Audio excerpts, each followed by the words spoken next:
Hey everyone, welcome back to another episode of Logan's Voice, the podcast where we talk openly about loss, about love, and about the reality of addiction and recovery, and about what it means to keep going when someone you love isn't here anymore. I'm Doug Ballinger, Logan's dad, and I started this podcast because after losing my son to fentanyl poisoning, I realized how many people are still in the dark, still afraid to talk, still believe in the lie that they've got more time. That's what we're diving into today.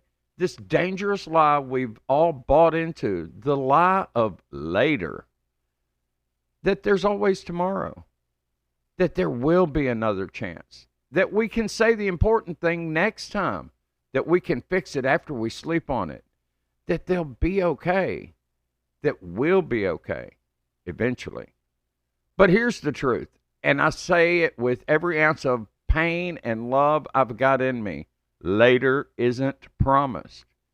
And in a world where the drug supply is poisoned, where kids are dying from one pill, where the pressure to stay silent is louder than ever, waiting can be deadly. We think we'll know when it's time to speak up. We think we'll have some sign. We think we'll be ready. But most of the time, the chance we're waiting for already passed. And all we're left with is regret and silence. I don't want that for you. I don't want that for your child. I don't want that for anyone. So today we're going to talk about what it means to stop waiting, to show up, to be present, to make the call, have the conversation, and forgive the pain and ask for the help you need while you still can. Because I've seen what happens when we wait too long. And I've also seen the power of what happens when we choose now. Let's talk about it. Let's consider the psychology of procrastination and false time. Let's talk about why we wait. Because it's easy to say don't wait, but there's a reason we do it. And sometimes that reason feels very real. Sometimes we wait because we're scared. Scared of the answer we might get. Scared of what it means if we admit something's wrong. Scared of being rejected or failing or saying the wrong thing. And sometimes we wait because we're overwhelmed. We're exhausted. We're just trying to get through the day, and adding one more hard thing, one more tough conversation feels like too much. Other times we wait because we're stuck in denial. We don't want to believe our child is using. We don't want to believe our friend is slipping. We don't want to believe we need help. And so we let later protect us. We say, I'll bring it up next time. I'll start that conversation tomorrow. I'll look into getting help after the holidays, after the semester, after the stress dies down. But the truth is, the perfect time never comes. There's always another excuse, another reason to stay silent, another way to convince ourselves that we can push it off just a little longer. We're not lazy. We're not bad people. We're human, and humans avoid pain. We avoid discomfort. We avoid confrontation. We avoid fear. But when it comes to addiction or mental health or the people we love, that avoidance can be fatal. We don't live in a world anymore where we can assume there's time to waste. We're losing 100,000 people a year to overdose and poisoning. And in many cases, their families thought they had more time. They were waiting for the right moment to intervene, to check in, to ask the hard questions. So I want to say this clearly. Waiting doesn't make it easier. It just makes it riskier. Whatever you've been putting off, whether it's a conversation, a check-in, an apology, a decision to seek help, I want you to know your reasons are valid, but they don't have to be the final word. There's no perfect time, but there is now, and now is enough. This is the part that's hardest to say out loud, and the part I'd never want anyone to have to live through. Because sometimes later doesn't come. Sometimes we run out of time, and the person you thought you'd talk to tomorrow is gone today. The apology you were saving never gets spoken. The help you were hoping to offer or ask for never makes it out of your mouth. I've lived that moment. the phone call that rips your world apart, the breath that won't come because you know even before they finish the sentence that it's over. My son Logan was 32 when he died. He wasn't just my son. He was a beautiful, complicated, creative, struggling human being. And we loved him with everything we had.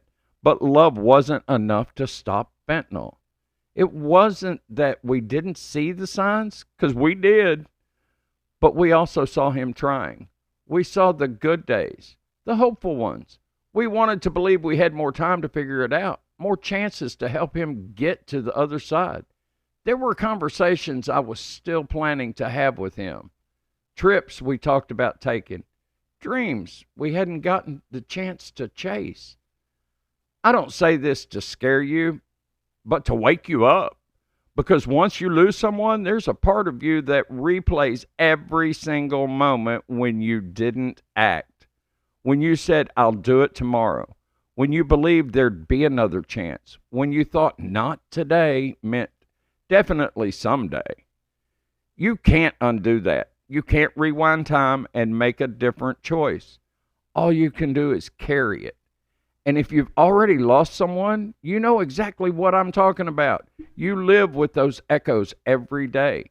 But if you haven't, if the person you're thinking about is still here, please, please don't wait.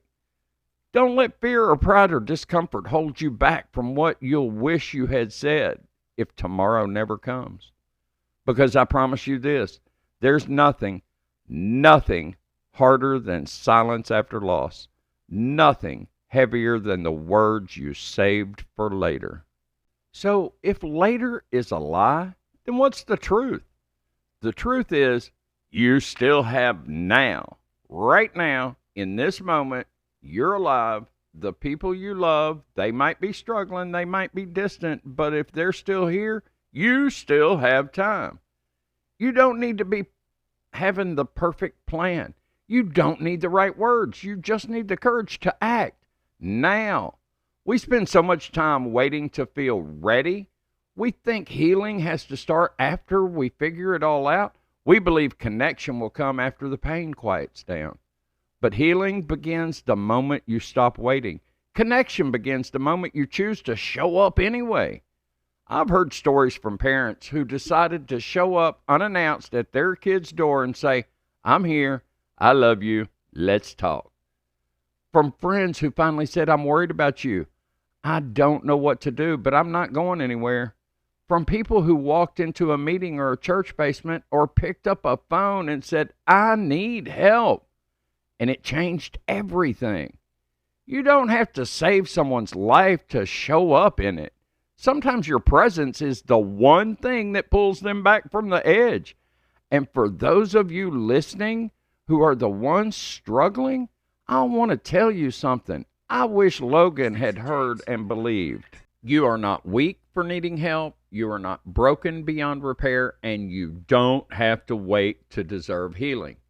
You're allowed to reach out today. You're allowed to take the first step, even if it's messy, even if you've taken 10 steps back before. Because the power of now is that it doesn't care about your past. It only asks, what are you going to do with this moment? And if you use it, if you act on it, it could change the entire story. So let's get real for a moment.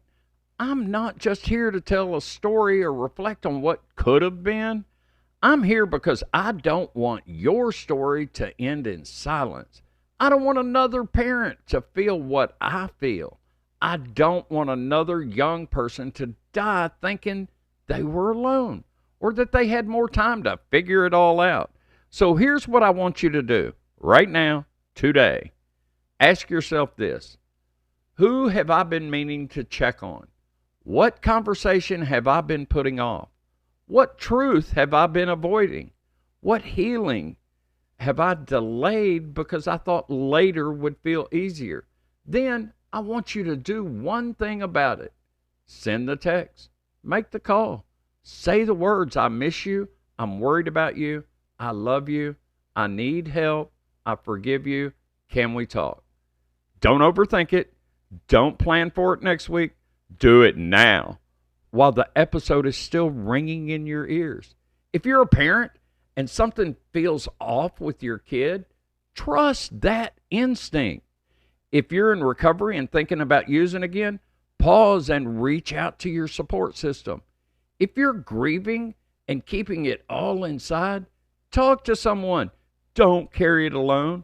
And if you're listening and feeling like this is your wake up call, then let it be that.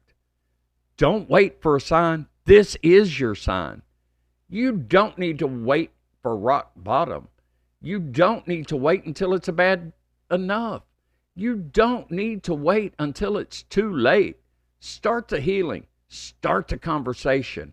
Start showing up now, because later is not a plan. It's a gamble. And the people you love, they're worth more than that. And so are you. I want to end this episode with something personal. Something from a father who would give anything for one more now. If you've lost someone, you know what I mean. You replay every missed chance, every conversation you thought you had more time to have, every hug you assumed you'd get to give again. There isn't a day that goes by that I don't wish I could pick up the phone and hear Logan's voice, that I don't ache for one more moment to say, you're not alone. We can get through this together. But that's not how it works. Grief doesn't come with do-overs. It comes with echoes. And for me, that echo has become purpose. If you've ever wondered why I do this podcast, my advocacy work, this fight to raise awareness, it's because Logan didn't get a later.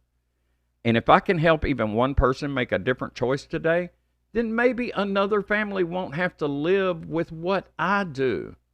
So to every parent out there, to every teen who's hurting and hiding it, to every friend who's been meaning to reach out, to every person walking through the fire of recovery or the weight of grief, you are not alone. You still have now, and now is powerful. Now can be the moment you save a life, even if it's your own. Now can be the day everything begins to change. Not because it's easy, not because you're ready, but because you choose to show up anyway.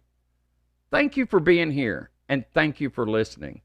If this episode moved you, please share it. Send it to someone you love. Post it. Talk about it. Break the silence. And until next time, be kind, be brave, and be here now. I am Logan's voice. I am Logan's dad, and I will not be silent.